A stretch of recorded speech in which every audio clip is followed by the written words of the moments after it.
Hello दोस्तों, स्वागत है आपका अपने ही यूट्यूब चैनल ऑनलाइन नव्या एकेडमी में। आज हम यहाँ पे अब नया वीडियो आज आपके साथ लेके आया हूँ, जहाँ पे मैं हिस्ट्री का वीडियो आपके साथ पढ़ा यहाँ पे लेके चलूँगा। और आज मैं अपने भारत का जो संक्षिप्त इतिहास है उसके बारे में डिस्कस करेंगे।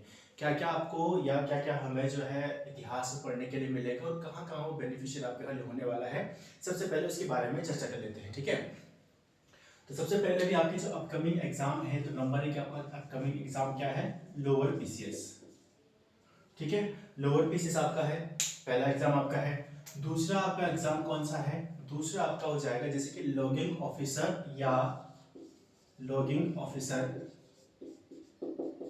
या रेंजर की जो पोस्ट निकली हुई है, ठीक है। ये यूपीएससी के द्वारा जो कंडक्ट करवाया जा रहा है एग्जाम, उनकी बात यहाँ पे हो रही है। और तीसरा जो आपका है वो है उत्तराखंड लेक्चरर, ठीक है। लेक्चरर एग्जाम जो है 2024 स्क्रीनिंग एग्जाम जिसका होगा, ठीक है। स्क्रीनिंग एग्जाम, ये जो बेनिफिशियल होने वाली वीडियो जो है वो स्क्रीनिंग एग्जाम के लिए ही होगी, ठीक है। बाकी जिनका सब्जेक्ट जो है हिस्ट्री है उनके लिए तो होगी होगी, यानी कि सब्जेक्ट वाइज इनका उनके लिए तो होगी, लेकिन स्क्रीनिंग में सबके लिए होगी। और चौथा आपके पास क्या है? यूके ट्रिपल एस सी द्वारा जो एग्जाम करवाए जाते हैं, ठीक है। यूके ट्रिपल एस सी द्वारा जो भी यानी कि ग्रुप सी वगैरह की जो ग्रुप सी है या उत्तराखंड पुलिस कांस्टेबल है, ठीक है। अपकमिंग क्या वो भी है, भी उसका फिजिकल की डेट आएगी तो उसका रिटर्न की भी डेट आएगी, तो वहाँ भी आपके लिए बेनिफिट देगा। और 5 आपके पास है जो हाल ही में जो पोस्ट निकली है वन दरोगा के लिए, ठीक है। तो वन दरोगा या फॉरेस्टर जो आपका है, इसमें तो देखा आपके पास क्या है? वन दरोगा फॉरेस्टर जो आपका है या फॉरेस्टर, ठीक है। अब यहाँ पे जो आपके जो अब इसको तो फिलहाल जो हम टॉपिक पढ़ेंगे वो आपके तो वन दरोगा के लिए मैं अलग से इसलिए लिखा है यहाँ पे। वन दरोगा के लिए आपके पास मैथ्स की जो टेस्ट आपके होंगे या मैथ्स जो होगी वो मैं आपके यहाँ पे क्लासेस देने की कोशिश करूंगा, और इसके साथ ही मैं आपको साइंस की भी यहाँ पे क्लास देने की कोशिश करूंगा, ठीक है। सबसे पहले बता दूं कि ऑफिस के साथ जो होता है टाइम बहुत कम मिल पाता है, इसलिए आपके साथ वीडियोस कंटिन्यू लाने में थोड़ा समर्थ रहता हूँ। लेकिन एक ये भी कारण ये भी था कि प्रॉपर तरीके से एक्सप्लेनेशन नहीं हो पाता था, तो अब उसका सेटअप हो गया है, तो इसके लिए प्रॉपर तरीके से एक्सप्लेनेशन भी होगा आपके साथ, ठीक है। तभी जाके टॉपिक को पढ़ने में मजा आता है, पढ़ाने में मजा आता है जब उसको एक्सप्लेन किया जाए, ठीक है। अब यहाँ पे हमारे पास लोअर पीसीएस का जो यहाँ पे एग्जाम आपका भी, थोड़ा सिलेबस देख लेते हैं। तो जैसे आपके दोनों एग्जाम है, चाहे आपके पास लोअर पीसीएस है चाहे आपके पास लॉगिंग ऑफिसर का है, तो दोनों का प्रीलिम्स जो है वो सेम है, यानी कि 150 मार्क्स का इसका आपका प्रीलिम्स होने वाला है, जहां पर आपके पास 100 मार्क्स का आपके पास जीएस आने वाला है। 100 मार्क्स का क्या होगा यहाँ पे? जीएस आपके पास यहाँ पे आएगा। और 90 मार्क्स का आपके 50 मार्क्स सॉरी 50 मार्क्स का आपके पास क्या होने वाला है? वो आपका हो जाएगा मैथ्स, रीजनिंग या मेंटल एप्टीट्यूड जो आपके पास होने वाला है, ठीक है। तर्क शक्ति बुद्धि परीक्षण जो आप बोल सकते हैं इसको, ये आपके पास होने वाला है। तो 150 मार्क्स का आपके पास है, सेम दोनों के लिए सेम टू सेम रहेगा, ठीक है। अब लोअर पीसेस जो है वो जीएस वाला जो पोर्शन होगा, उत्तराखंड यानी कि जीएस वाले में क्या क्या जाएगी आपके पास? इसमें आपके पास उत्तराखंड आ जाएगा, इसमें आपका हिस्ट्री आएगा, इसमें आपका सिविक्स आएगा, इसमें आपका ज्योग्राफी आ जाएगा, इसमें आपके पास इकोनॉमिक्स आ जाएगा, साथ ही आपके पास यहाँ पे क्या आ जाएगा? करंट अफेयर भी आ जाएगा, ठीक है। दोनों के लिए सेम रहेगा प्रीलिम्स के लिए। मेंस के लिए क्या हो जाता है कि जो ये सब्जेक्ट हैं लोअर पीसेस का, इसी को मॉडिफाई करके यानी कि थोड़ा सा अलग तरीके से लिखे, क्योंकि आपका रिटर्न वाला होगा वहाँ पे, है ना, आपका डिस्क्रिप्टिव आपके आंसर होंगे वहाँ पे, तो आपको लिखने के लिए जब आएगा तो इन्हीं सब्जेक्ट में से आएगा, ठीक है। लेकिन जो आपका लॉगिंग ऑफिसर वाला जो पोस्ट है या लॉगिंग ऑफिसर की जो है, इसमें आपके पास 2 ऑप्शनल सब्जेक्ट होने वाले हैं, हिंदी इंग्लिश रहेगा, ठीक है। और ऑप्शनल सब्जेक्ट आपके 2 होंगे, जैसे कि आपका एग्रीकल्चर आपका है ग्रेजुएशन में, या फिर आपका फिजिक्स है, केमिस्ट्री है, बायो है, मैथ्स है, स्टैटिक्स है, ठीक है। तो इनमें से कोई भी आपके सब्जेक्ट है, तो इनमें से 2 सब्जेक्ट आपको ऑप्शनल के रूप में यहाँ पे लेने होंगे लॉगिंग ऑफिसर में, ठीक है। उत्तराखंड लेक्चर स्क्रीनिंग एग्जाम, यहाँ पे भी आपका सिलेबस सेम ही रहने वाला है, सेम इसी तरीके का सिलेबस होने वाला है जो आपका स्क्रीनिंग एग्जाम होने वाला है। बस यहाँ पे आपके पास टीचिंग एप्टीट्यूड 30 मार्क्स पर जुड़ जाएगा, ठीक है।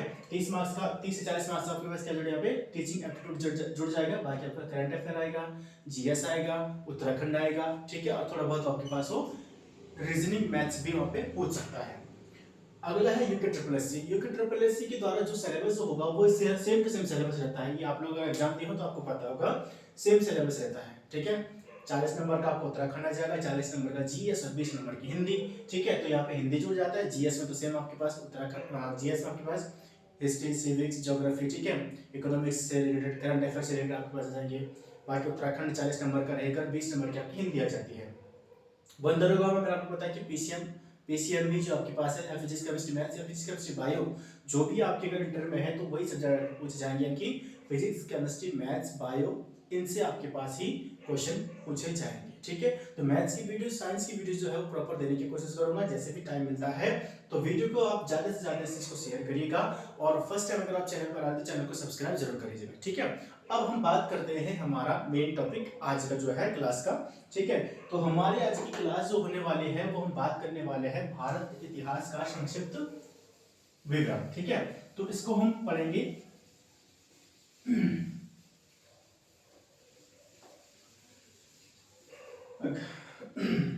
आज थोड़ा हो सके वीडियो।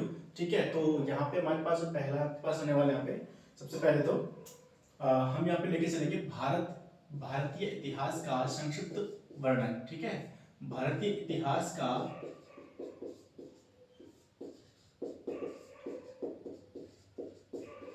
संक्षिप्त वर्णन।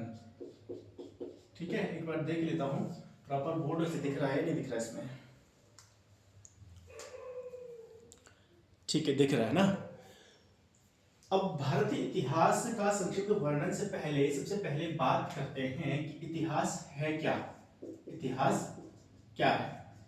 ठीक है, इतिहास से हमें जो अतीत में हुई घटनाएं जो होती है उसके बारे में जो लिखित और पुरातत्व साक्ष्यों के आधार पर जो जानने के लिए मिलता है, जो जानकारियां प्राप्त होती है, वही क्या है? इतिहास है। ठीक है, अतीत में हुई जो घटनाएं होती है उनको जानने का या उनको पढ़ने का या लिखित रूप से जो हमें मिलता है, या जैसे कि हम प्रागैतिहासिक काल में पढ़ेंगे तो हमें पुरातात्विक साक्ष्यों के हिसाब से हम इसके बारे में जानकारी लेते हैं। ठीक है, तो वो आपके पास क्या हो जाएगा? इतिहास कहलाता है। यानी कि इतिहास से मतलब क्या हो जाएगा? इतिहास से हमारा मतलब है कि अतीत की उन घटनाओं से है जिसका हमारे पास जो है लिखित और प्रमाणिक जो है साक्ष्य मिलते हैं, उसे हम क्या कहते हैं? इतिहास कहते हैं। ठीक है, इतिहास जो शब्द है वो ग्रीक शब्द जो है वो आता है हिस्टोरिका। ग्रीक यूनानी शब्द जो है हिस्टोरिका, हिस्टोरिका से मिलकर हिस्ट्री बना है, और हिस्ट्री का मतलब यानी कि इतिहास। ठीक है, ग्रीक यूनानी शब्द जो है हिस्टोरिका से ही हिस्ट्री, यानी कि ग्रीक यूनानी शब्द हिस्ट्री। ठीक है, हिस्टोरिका जो है वो आपका ग्रीक यूनानी शब्द है, हिस्टोरिका से ही हिस्ट्री बना और हिस्ट्री से ही इतिहास बना है। ठीक है, और हिस्टोरिका जो है ये पुस्तक है, ये पहली पुस्तक है इतिहास की पहली पुस्तक है हिस्टोरिका, जो कि लिखी गई है हेरोडोटस के द्वारा। किसने लिखी है? हेरोडोटस ने लिखी हुई है। हेरोडोटस ने इसको लिखा हुआ है, और हेरोडोटस को ही इस वजह से क्या कहा जाता है? इतिहास का पिता कहा जाता है, father of history. Father of history कहा जाता है हेरोडोटस को। बात क्लियर है?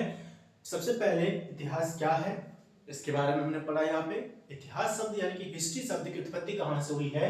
वो है ग्रीक यूनानी शब्द हिस्टोरिका से। हिस्टोरिका से उत्पत्ति हुई, और जो कि हिस्टोरिका जो है ग्रीक यूनानी शब्द है, और हिस्टोरिका पहली पुस्तक है इतिहास की, जो कि जिसके लेखक कौन है? हेरोडोटस। हेरोडोटस को ही इतिहास का पिता कहा जाता है। क्लियर? यहाँ तक बात क्लियर है?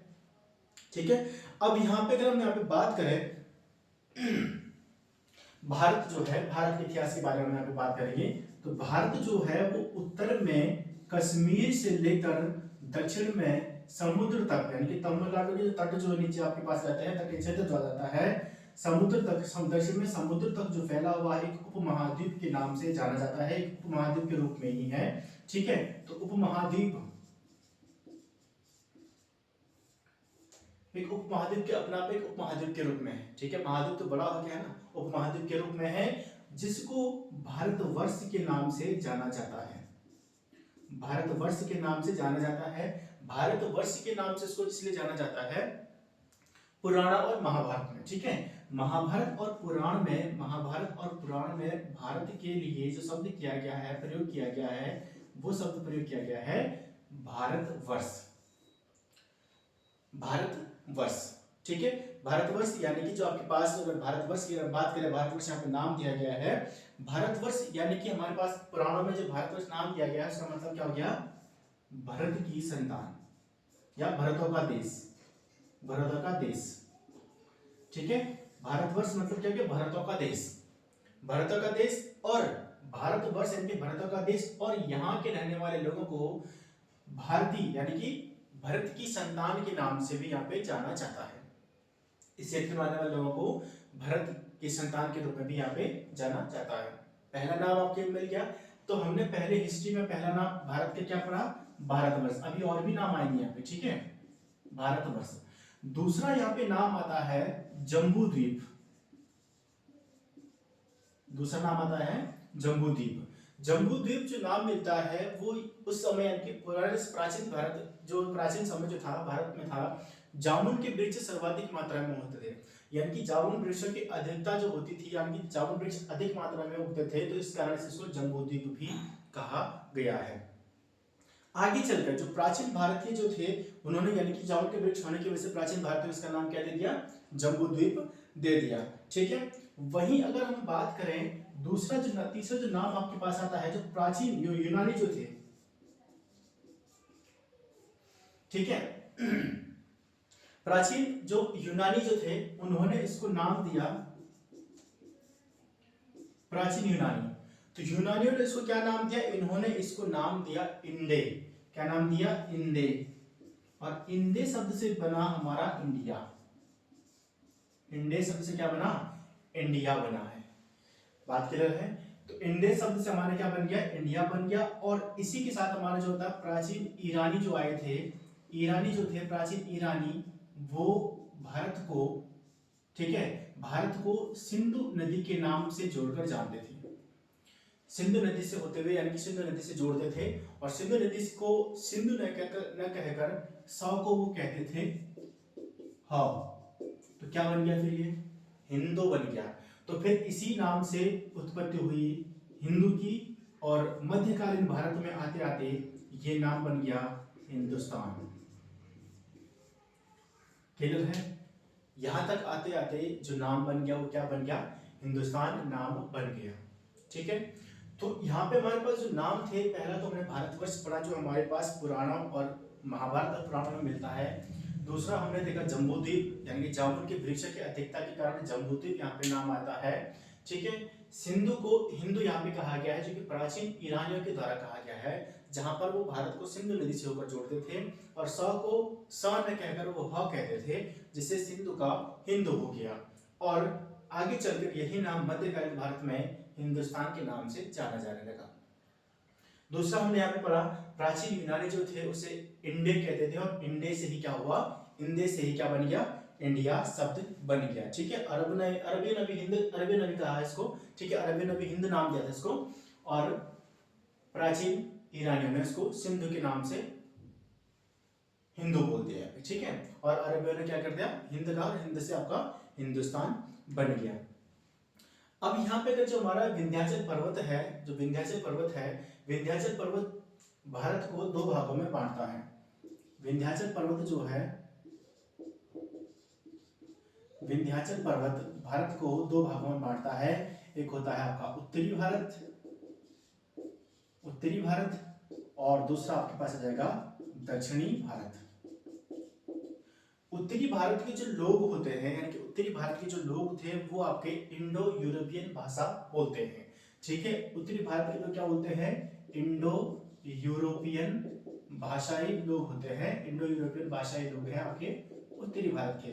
वहीं दक्षिण भारत की अगर बात करें तो आपके पास बोलते हैं द्रविड़ भाषा का ये प्रयोग करते हैं। कौन सी भाषा का, द्रविड़ भाषा का ये प्रयोग करते हैं। क्लियर है यहाँ तक। ठीक है, जनसंख्या के आधार पर जो है भारत को 5 भागों में बांटा गया है। 5 भाग, जनसंख्या का मतलब ये कि पॉपुलेशन वही कालानुक्रम के हिसाब से एक अलग अलग टाइम पीरियड चलता है। ठीक है, तो वो टाइम पीरियड क्या क्या है, अगर हम बात करें पहले तो इसको पहले हटा देते हैं।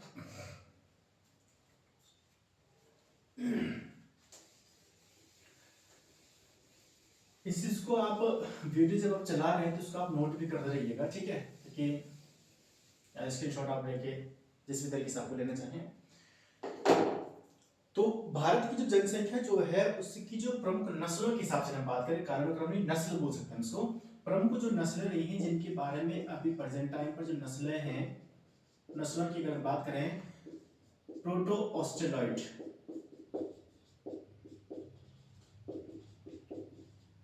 प्रोटो ऑस्ट्रेलॉइड, प्रोटो ऑस्ट्रेलॉइड ये कालानुक्रम कह सकते हैं, या फिर नस्ल के हिसाब से कह सकते हैं जो प्रोटो ऑस्ट्रेलॉइड।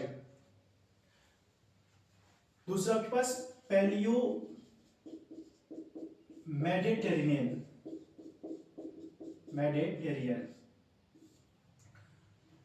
पहली प्रोटो ऑस्ट्रेलॉइड, दूसरा पैलियो मेडिटेरेनियन, तीसरा अगर हम यहाँ पे बात करें वो आपके पास आ जाता है काकेसाइड, तीसरा आपके पास आ जाता है काकेसाइड,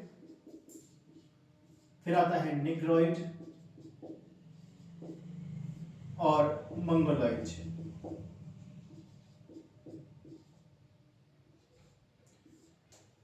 पांच प्रकार की जो नस्ल जो है वो भारत की जनसंख्या को डिनोट करती हैं, जहां से जनसंख्या बड़ी है, ठीक है, या जहां से जनसंख्या की शुरुआत जो हम मानते ही अलग अलग नस्लें जो हैं इन्हीं के आधार पर जो है वो एक युग जो कह सकते हैं, कालानुक्रम कह सकते हैं, और इसको नस्ल भी आप यहाँ पे कह सकते हैं, और जो धीरे धीरे जो परिवर्तन आए हैं, ठीक है। तो ये तो हमारे पास थोड़ा सा जो भारत का इतिहास था, यानी कि जो प्राचीन में जो था आपके पास, अभी हम इतिहास के संक्षिप्त विवरण पढ़ेंगे, लेकिन अभी हमने पढ़ा कि इतिहास क्या है, इतिहास कहाँ से उत्पत्ति हुई शब्द की, ठीक है, और भारत के नामों के बारे में पढ़ा कि भारत को इतिहास में किन किन नामों से जाना जाता है और क्यों जाना जाता है, ठीक है। अब हम बात करते हैं भारत के इतिहास के बारे में, ठीक है। तो चलिए पहले इसको हटा देते हैं, भारत के इतिहास के बारे में पहले बात करते हैं।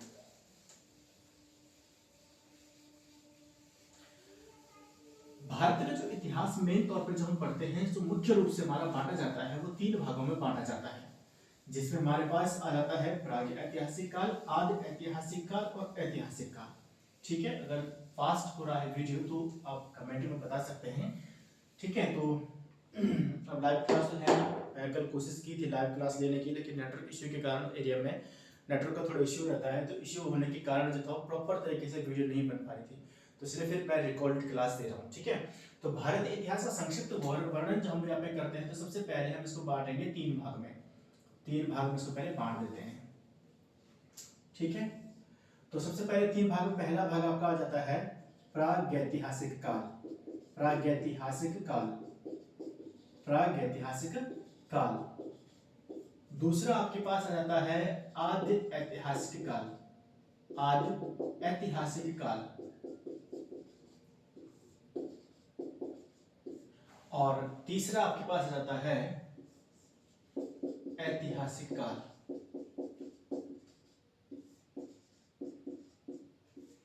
भारतीय जो इतिहास है उसको हम मुख्यतः तीन भागों में पढ़ते हैं, एक आता है आपके पास प्रागैतिहासिक काल, दूसरा आपके पास आता है आदि ऐतिहासिक काल, और तीसरा आपके पास आता है ऐतिहासिक काल।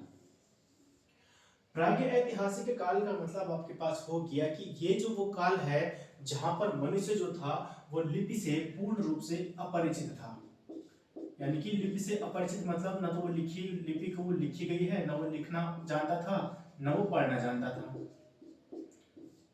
लिपि से अनभिज्ञ था उस समय, वो लिपि के बारे में कुछ भी नहीं जानता था, तो अगर अनभिज्ञ था तो न उसे पढ़ना था न उसे लिखना था, कोई भी चीज नहीं थी। जैसे अगर हम क्या मतलब, जैसे अभी हम ये लिख रहे हैं, ये क्या हमारी हिंदी लिख रहे हैं, हिंदी क्या है देवनागरी लिपि में लिखी जाती है, तो ऐसे कोई भी वहां पे लिपि का उसे पता नहीं था, क्योंकि यहाँ पे हम आगे पढ़ेंगे जब हम उत्तर पाषाण काल, नव पाषाण काल, मध्य पाषाण काल के बारे में पढ़ेंगे, तो हमें फिर यहाँ पे जानकारी मिलेगी कि किस प्रकार से मनुष्य एक खाद्य संग्राहक जो था, उसे सिर्फ खाने से मतलब रहता था, या सिर्फ वहीं तक सीमित था, एक खाद्य संग्राहक के रूप में रहता था। खाद्य संग्राहक से कैसे कैसे वो खाद्य उत्पादक बना, कैसे उसने फिर स्थायी कृषि की, स्थायी कृषि के साथ साथ स्थायी निवास बनाने शुरू किए, पशुपालन शुरू किया, आग का आविष्कार किया, तो वो सब चीजें आगे हम पढ़ेंगे। देखिए यहाँ पे मनुष्य जो था वो लिपि से अनभिज्ञ था, यहाँ पर सिर्फ खाद्य संग्राहक के रूप में था। आगे चलकर उसने इस लिपि को एक नई लिपि लिखी है, एक नई लिपि, यानी कि जब धीरे धीरे आगे बढ़ा उसने कुछ चीजें यहाँ पे लिखना शुरू किया, लिखा तो सही है ना, लिपि तो उसने लिखी है, लिखना शुरू किया, लेकिन वो क्या लिखा वो पढ़ा नहीं किया, तो पढ़ा नहीं गया, लिखा तो है लेकिन क्या लिखा उससे पढ़ा नहीं गया है। तो लिपि के बारे में उसको जानकारी तो थी लेकिन क्या थी, वो अभी तक जो इतिहासकार जो है, पुरातत्वविद जो है, वो इसके बारे में अभी आए दिन जो होते हैं खोज या पढ़ने की कोशिश को कर रहे हैं कि क्या चीज यहाँ पे लिखी गई थी। और ऐतिहासिक काल में आते आते उसने अपनी एक लिपि बनाई और उस लिपि को उसने लिखना शुरू किया। और क्योंकि लिखी है तो लिपि तो बनेगी, है ना। लिखना शुरू किया और वो लिपि जो है वो पढ़ी भी जा चुकी है। यहाँ तक बात समझ में आई? बात समझ में आई हो तो बताइए प्रागैतिहासिक काल का मतलब क्या हो गया। वो हम यानी कि वह काल जब मनुष्य जो था वो पूर्ण रूप से अनभिज्ञ था लिपि से, उसे लिपि के बारे में नहीं पता था, वो सिर्फ एक खाद्य संग्राहक के रूप में अपने जीवन निर्वाह कर रहा था। ठीक है।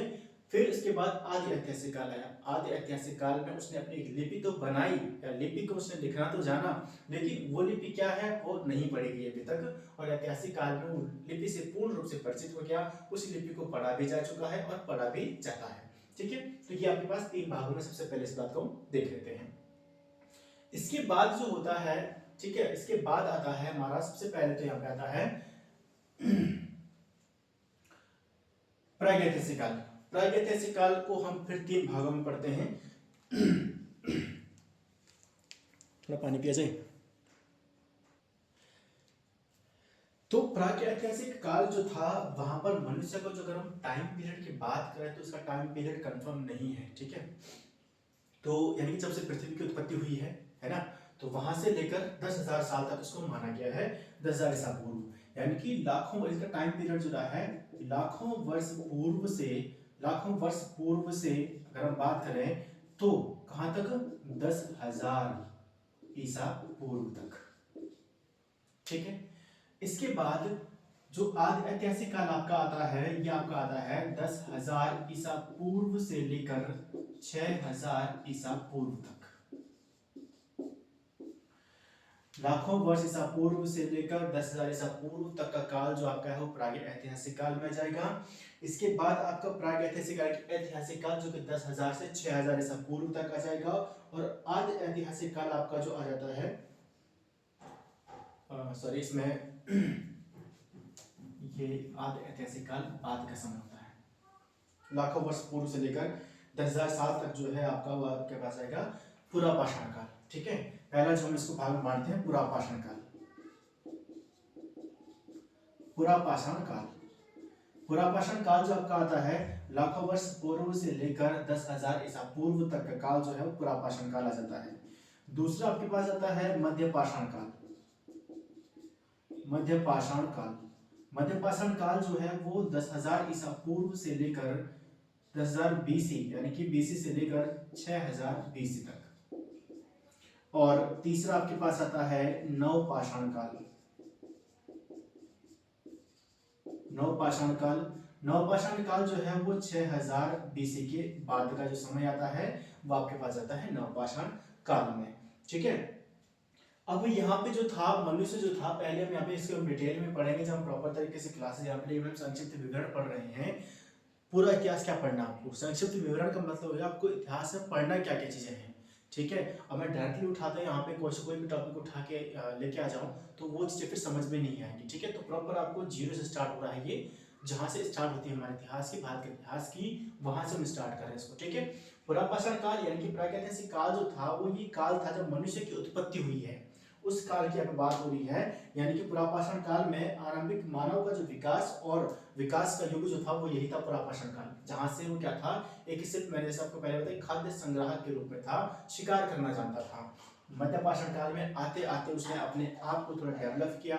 जैसे कि पुरापाषाण काल में वो क्या करता था, गुफाओं कंदराओं में रहता था और पेड़ की टहनियाँ पत्ते जो होते थे, ठीक है, पत्ते कलियां जो होती थी या कंदमूल फल हो गया, ठीक है, शिकार करना था तो यही चीजें वो खाता था। उस समय क्या करता था कि वो जानवरों का भी शिकार करता था, जानवरों का शिकार पे वो डिपेंड था तो शिकार तो करता ही था, है ना। लेकिन उस समय उसे इतनी वो चीज समझ नहीं थी उस समय की शिकार किस प्रकार से बड़े से बड़े पत्थर से यूज करता था। आगे चलकर जब मध्यपाषाण काल में आया तो उसने अपने जो हथियार जो थे उसको घिसना शुरू किया तो फिर उसने उसको अपने आप में घिसने के बाद साथ ही नुकीला बनाना शुरू, ताकि उसके ताकत जो है कम लगानी पड़ी। वहीं नवपाषाण काल में आते आते उसने अपना एक पशुपालन करना शुरू किया, ठीक है, उसने अपना एक स्थायी जीवन बनाया, ठीक है, और स्थायी निवास यहाँ पे, पहले वो गुफाओं के अंदर आ रहा था, यहाँ पे उसने घर बनाना शुरू कर दिया, ठीक है। तो उसको डिटेल में पढ़ेंगे आगे जब हमारे पास प्रॉपर चलेगा, ठीक है। तो फिलहाल हम यहाँ पे डिस्कशन कर रहे हैं क्या क्या चीजें हम यहाँ पे प्रागैतिहासिक काल में पढ़ेंगे। प्रागैतिहासिक काल की जानकारी हमें मिलती है वो सिर्फ साक्ष्यों के आधार पर मिलती है, साक्ष्यों के आधार पर मिलती है, जैसे कि पुरातत्वविदों के द्वारा जो साक्ष्य ढूंढे गए हैं, जैसे जैसे कि आपके पास सिक्के हो गए, ठीक है, या जब हम हड़प्पा सभ्यता पढ़ेंगे तो मन के मिले हुए हैं, ठीक है। तो अलग अलग के बारे में पढ़ते हैं प्रागैतिहासिक काल में। अब हम आगे बात करते हैं आदि ऐतिहासिक काल। आदि ऐतिहासिक काल में हमें दो चीजें पढ़ने के लिए मिलती है। पहली हमें मिलती है हड़प्पा सभ्यता, अगर हम इसकी विश्व इतिहास पढ़ेंगे तो इसी के साथ हमारी मेसोपोटामिया की सभ्यता भी समकालीन आपको पढ़ने के लिए मिल जाएगी, ठीक है। और दूसरी आपके पास आता है वैदिक सभ्यता। हड़प्पा सभ्यता, वैदिक सभ्यता, दो सभ्यताओं के बारे में यहाँ पे पढ़ेंगे जब हमारे पास यहाँ पे स्टार्ट होगा, ठीक है। तो लगभग जो है वो 2600 से 1750 है, अलग अलग बुक में अलग अलग डेट मिलती है, कहीं कहीं 2500 से 1500 मिलती है बीसी तक। 2500 से 1500 बीसी तक जो था वो हड़प्पा सभ्यता का काल आता है, और 1500 बीसी से 600 बीसी तक जो आता है वो आपका आता है वैदिक सभ्यता का काल, ठीक है। अब वैदिक सभ्यता को हम दो भागों में बांटते हैं। एक हम पढ़ते हैं जब ऋग्वैदिक जो थी आर्यों के द्वारा जो सभ्यता बनाई गई थी, ऋग्वैदिक सभ्यता के बारे में पढ़ते हैं, ऋग्वैदिक सभ्यता या ऋग्वैदिक काल। और फिर उसके बाद जब आर्यों के बाद का जो काल आता है उसको बोलते हैं उत्तर वैदिक काल, जब हमारे वेदों की रचना वगैरह होगी, ठीक है, तो हम उसको पढ़ेंगे, वैदिक काल में होती है, ठीक है। तो ऋग्वैदिक काल का जो टाइम पीरियड माना जाता है वो 1500 बीसी से माना जाता है, 1500 बीसी से 1000 बीसी तक, और 1000 बीसी से 600 बीसी तक जो है वो माना जाता है उत्तर वैदिक का काल माना जाता है। क्लियर है यहां तक? आदि ऐतिहासिक काल में दो चीजें हमें पढ़ने के लिए मिलती है। पहला हमारे पास हड़प्पा सभ्यता, दूसरा हमारा वैदिक सभ्यता। हड़प्पा सभ्यता जो थी यानी कि सिंधु नदी के आसपास, यानी कि आसपास जो जितनी भी यहाँ पे नगर उत्पत्ति हुई है उनमें से जो नगरों की वहाँ पे खोज की गई उनमें सबसे बड़ा जो था हड़प्पा, तो इसलिए उसको हड़प्पा सभ्यता भी बोलते हैं। और सिंधु नदी के आसपास जन्मी हुई या पनपी हुई सभ्यता थी, उसके लिए उसको सिंधु सभ्यता भी बोलते हैं, ठीक है। वैदिक सभ्यता दूसरी है। वैदिक सभ्यता हमारे पास ऋग्वैदिक काल, उत्तर वैदिक काल, दो भागों में बांटी जाती है। इसके बाद हम यहाँ पे बात करेंगे ऐतिहासिक काल की। ऐतिहासिक काल जो है वो हमारा 3 भागों में बढ़ जाता है, जहां पे हम बात करते हैं प्राचीन भारत का इतिहास, दूसरा आपके पास मध्यकालीन भारत का इतिहास, और तीसरा आपके पास आता है आधुनिक भारत का इतिहास। 3 चीज आपको पढ़ने के लिए मिलती है, प्राचीन भारत का इतिहास, मध्यकालीन भारत का इतिहास और आधुनिक भारत का इतिहास, ठीक है। तो 3 चीजें हम पढ़ेंगे। अब इन 3 चीजों को पढ़ने से पहले ये चीज आपने नोट कर ली हो तो हम आगे बढ़ते हैं, और फिर मैं ऐतिहासिक काल का यहाँ पर आपके पास फिगर लेके चलूंगा, ठीक है। तो अब सबसे पहले यहाँ पे हमारे पास ऐतिहासिक काल का फिगर हम यहाँ पे लेके चले, तो मैं इसको हटा दूं, मिटा देते हैं इसको, चलिए ठीक है, इसको हटा देते हैं इसको फिर, क्योंकि प्रागैतिहासिक काल हमारा पढ़ हो गया है, आदि ऐतिहासिक काल का हमारा हो गया है। अब हमारे पास बचेगा ऐतिहासिक काल। अब ऐतिहासिक काल के लिए थोड़ा हमें जगह की भी यानी कि स्पेस भी चाहिए होगा, तो थोड़ा हम स्पेस बना लेते हैं, इसको हटा देते जाके, इसकी जरूरत है नहीं। तो अब हमारे पास आएगा यहाँ पर ऐतिहासिक काल। ऐतिहासिक काल, ऐतिहासिक काल को हम फिर से 3 भागों में बांटते हैं, जहां पे हमारे पास आ जाएगा प्राचीन भारत का इतिहास, दूसरा आ जाएगा मध्यकालीन भारत का इतिहास, और तीसरा आ जाएगा आधुनिक भारत का इतिहास। मध्यकालीन भारत का इतिहास और तीसरा आ जाएगा आधुनिक भारत का इतिहास, ठीक है। प्राचीन भारत, मध्यकालीन भारत और आधुनिक भारत, तो 3 चीजें हमें यहाँ पे पढ़ने के लिए मिलेगी। प्राचीन इतिहास में हमें जो यहाँ पे पढ़ने के लिए मिलेगा, जैसे कि हमारी सबसे पहले तो प्राचीन भारत हमारे पास सिंधु सभ्यता, हमारे पास महाजनपद काल, ठीक है। तो प्राचीन भारत जो हमने यहाँ से हमने भी वैदिक सभ्यता पढ़ी थी, हमने आदि ऐतिहासिक काल आगे देखा था। आदि ऐतिहासिक काल में हमने इसको दो भागों में बांटा था। एक तो हड़प्पा सभ्यता आपकी आगे थी, दूसरी आपकी वैदिक सभ्यता थी। वैदिक सभ्यता को हमने दो भागों में बांटा था। पहले आपके पास उत्तर वैदिक काल जो कि 1500 से 1000 बीसी तक चला था। 1500 से 1000 बीसी तक आपका वैदिक काल चला था। फिर 1000 बीसी से लेकर जो आपका था 600 बीसी तक हमारा उत्तर वैदिक काल चला था।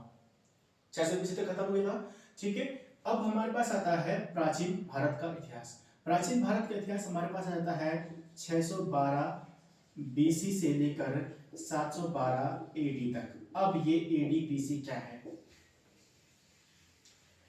एडी अब बीसी का मतलब हो गया, बीसी हो गया यानी कि before the birth of Jesus Christ. BC जिसको हम पढ़ते हैं यानी कि ईसा मसीह के जन्म से पहले का साल जो होता है, पहले की जो घटनाएं वो है उसको हम ईसा पूर्व मानते हैं। और उनके जन्म के बाद, ईसा पूर्व के जन्म के बाद या ईसा मसीह के जन्म के बाद जो होता है उसको मानते हैं एडी। एडी मतलब एनो डोमिनी।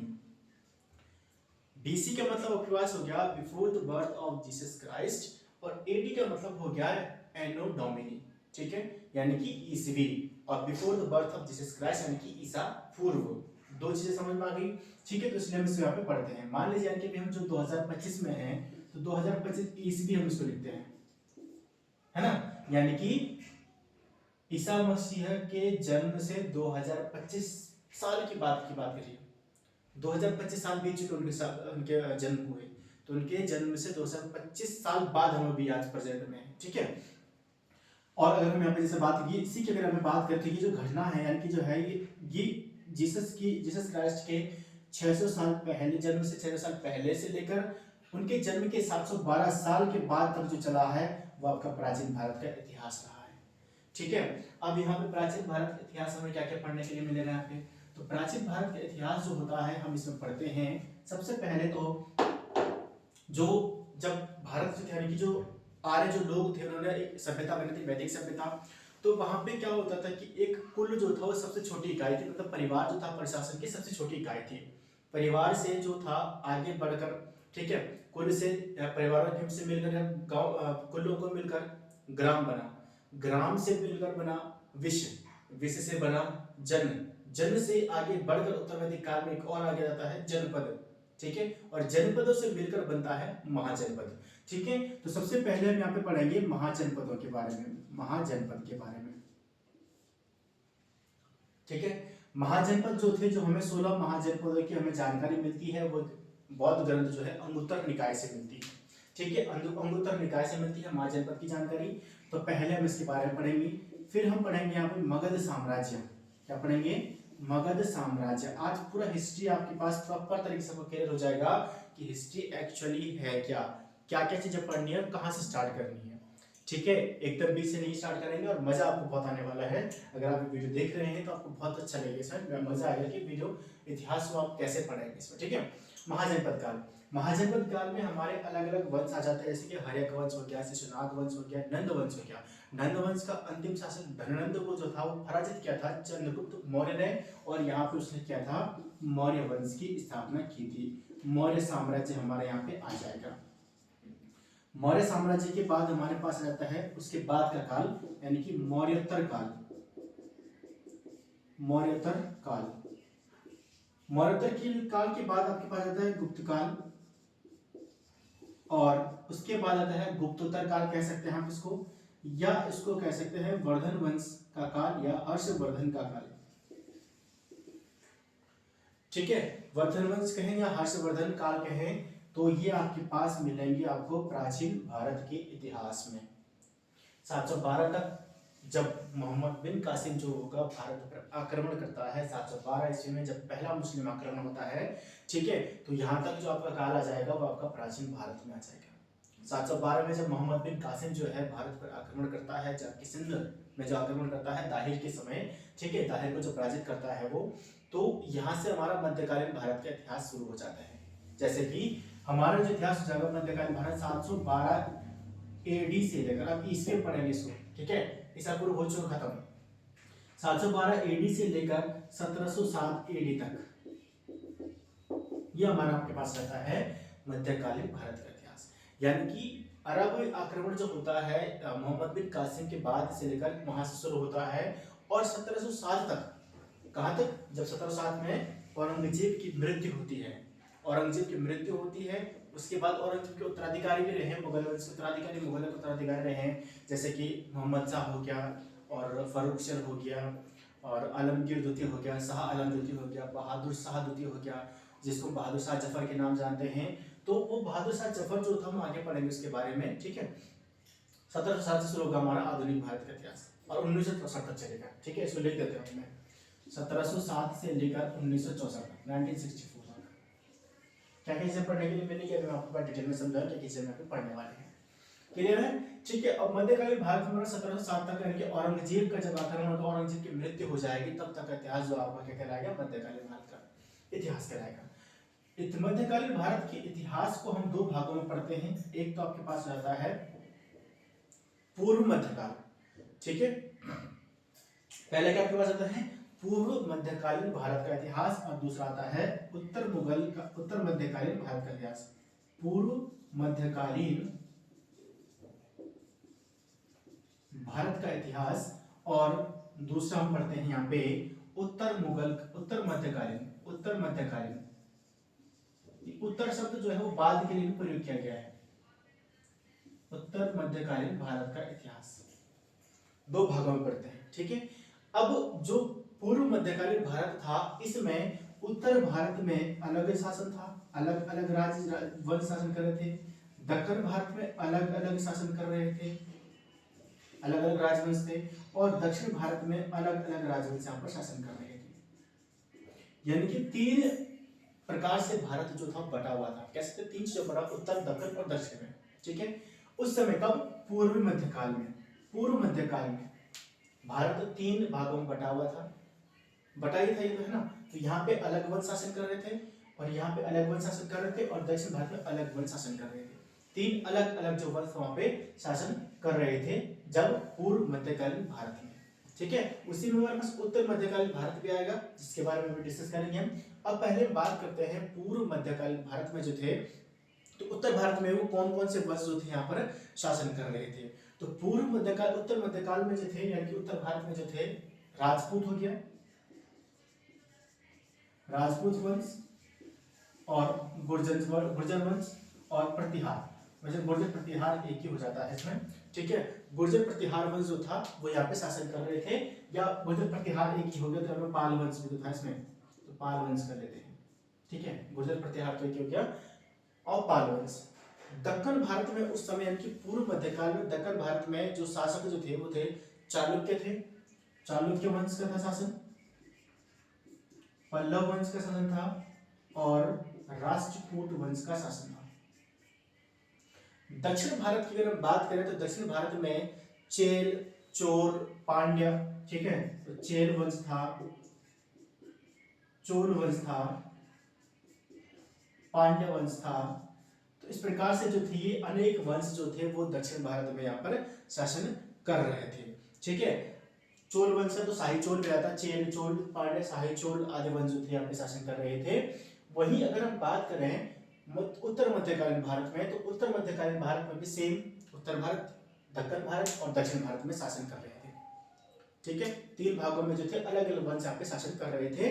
तो ये कौन कौन से वंश थे, तो उत्तर भारत की अगर बात करें तो उस समय जो था यहाँ पे देखो, मैंने आपको पहले बताया ना मुगल वंश भी यहाँ पे आ गया था, मुगल वंश आपके पास आ गया था यहाँ पे, या सबसे पहले दिल्ली वंश आपके पास, दिल्ली सल्तनत, ठीक है। तो सबसे पहले दिल्ली सल्तनत आती है, दिल्ली सल्तनत, चौहान वंश यहाँ पे रहा है, जो पृथ्वीराज चौहान के बारे में बात करेंगे हम जब आगे इसको पढ़ेंगे, चौहान वंश। और तीसरा जो रहा यहाँ पर मुगल वंश, ये उत्तर भारत में शासन कर रहे थे। बशर्ते बाद में दक्कन भारत की नीति जो है, दक्कन नीति जो है औरंगजेब के द्वारा अपनाई गई थी, बहुत सारे राज्यों को अपने में मिला दिया गया था, वो हम प्रॉपर तरीके से पढ़ेंगे। लेकिन इस समय जो थे उत्तर मध्यकालीन भारत में ये तीन वंश जो थे वो उत्तर मध्यकालीन भारत के समय, ये जो मध्यकालीन भारत में, उत्तर भारत में इन तीन वंशों का यहाँ पर शासन हुआ करता था, ठीक है।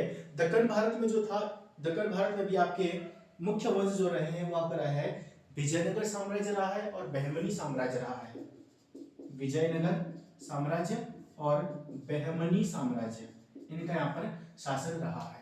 शाही चेल की अगर मैं बात करें तो चेल वंश का जो रहा है, ठीक है।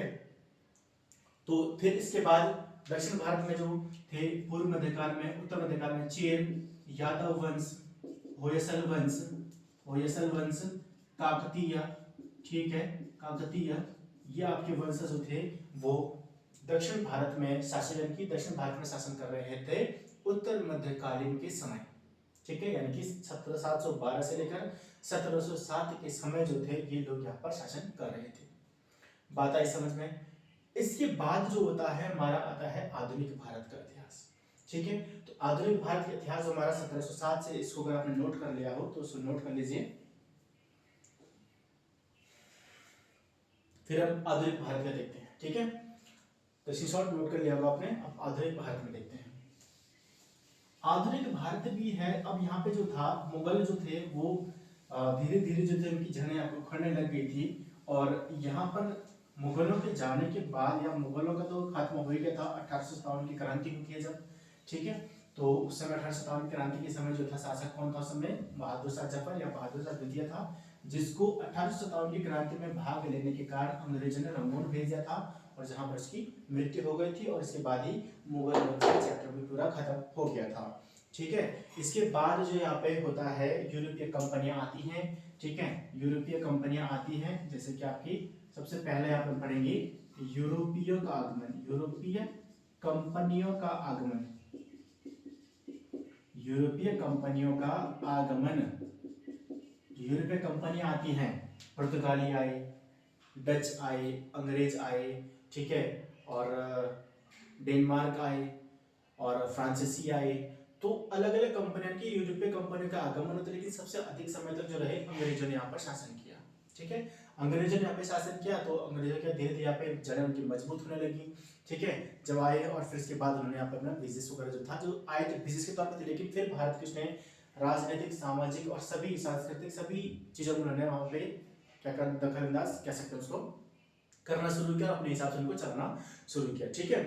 क्योंकि अभी चीज हमें कैसे पता चलती है, दूसरा हमारे पास होता है भारत में जो होता है अंग्रेजों की भारत विजय, आगमन हुआ, ठीक है, पैर जमाए, और फिर भारत के अनेक राज्यों पर, अलग अलग जगहों पर उन्होंने अपना शासन किया।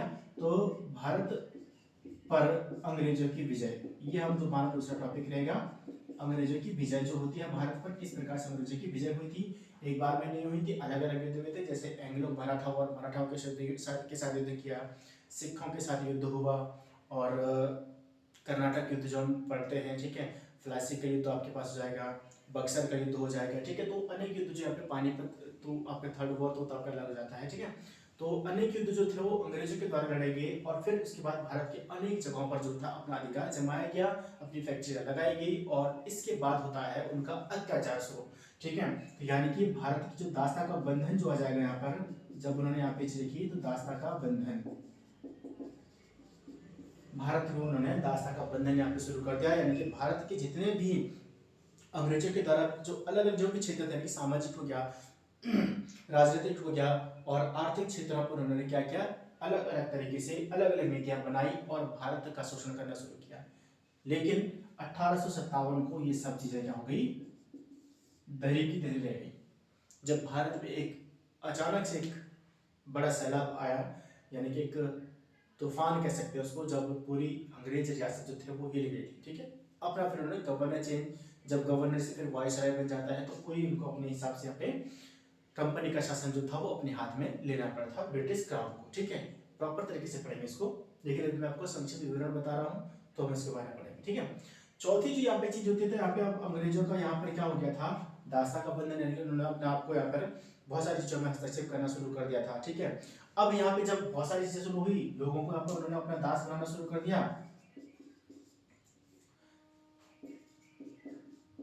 यहाँ पे सबको एक राष्ट्रवादी जो एक कह सकते हैं कि धारणा जो थी वो जागृत हो गई। तो अनेक यहाँ पे हमारे क्रांतिकारी रहे हैं, बड़े बड़े नेता रहे हैं, उन्होंने यहाँ पर इन चीजों के बागडोरों को संभाला, और पूरी जनता में, यानी कि पूरे भारत के लोगों में राष्ट्रवादी नीति जो थी उनको यहाँ पर उजागर करना शुरू किया। जैसे कि राजनीतिक आंदोलन हुए, धार्मिक आंदोलन हुए, ठीक है, राजनीतिक संस्थाओं की यहाँ पे स्थापना हुई, जैसे कि INC आपकी होती है भारतीय राष्ट्रीय कांग्रेस, इंडियन नेशनल कांग्रेस जो होती है, इसका यहाँ पर जो उदय होता है। ठीक है, इसके बाद जो था स्वतंत्रता संग्राम की गतिशीलता में बढ़ेगी। जब लोगों को इसके बारे में पता चला क्या चीजें हो रही हैं, है ना, तो एक जागरूकता बढ़ गई, और जागरूकता बढ़ने से लेकर हर जगह से हर किसी के मन में एक आक्रोश हुआ, और यहाँ से होती है स्वतंत्रता आंदोलनों की उत्पत्ति। ठीक है, तो आंदोलन क्या, स्वतंत्रता संग्राम की गतिशीलता हम कह सकते हैं, तो उत्पत्ति यानी कि स्वतंत्रता संग्राम की गतिशीलता, स्वतंत्रता संग्राम की गतिशीलता या गतिशील स्वतंत्रता आंदोलन, हम कहते हैं संग्राम तो हमारा जो था उसको हम कंफ्यूजन न हो तो हम इसको स्वतंत्रता आंदोलन की, स्वतंत्रता आंदोलन की गतिशीलता यहाँ पर बढ़ने लगी, और गतिशीलता बढ़ने लगी तो लोगों के अंदर क्या होगी, जागरूकता फैली, और धीरे धीरे ये क्या हो गया, पूरे भारत में फैलने लगा।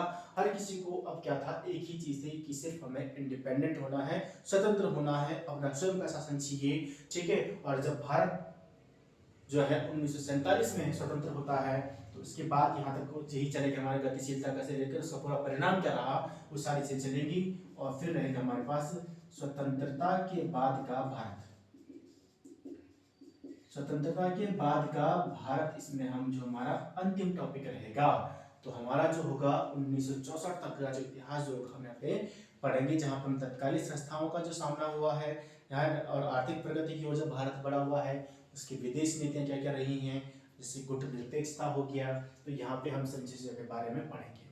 ठीक है, आई होप सो आपको क्लियर हुआ होगा कि हिस्ट्री क्या है और क्या क्या चीज़ें हमें पढ़नी है। ठीक है, आपके पास सिर्फ सिलेबस में उसने सिर्फ प्राचीन भारत दे दिया, मध्यकालीन भारत दे दिया, और आधुनिक भारत का इतिहास दे दिया, या भारतीय स्वतंत्रता संग्राम दे दिया, भारतीय राष्ट्रीय आंदोलन दे दिए, लेकिन उसके अंदर क्या क्या चीज़ें आपको पढ़नी है, क्या क्या चीज़ें आपके पास पूछी जाएंगी, वो सारा का सारा आपका इस तरीके से आपके पास पूछा जाएगा। ठीक है, आई होप सो वीडियो आपको पसंद आया होगा। वीडियो कैसा लगे कमेंट बॉक्स में जरूर बताएं, और ये वीडियो जो है वो लाइक शेयर जरूर करें। मिलते हैं जल्दी नई वीडियो के साथ, तब तक के लिए जय हिंद जय भारत।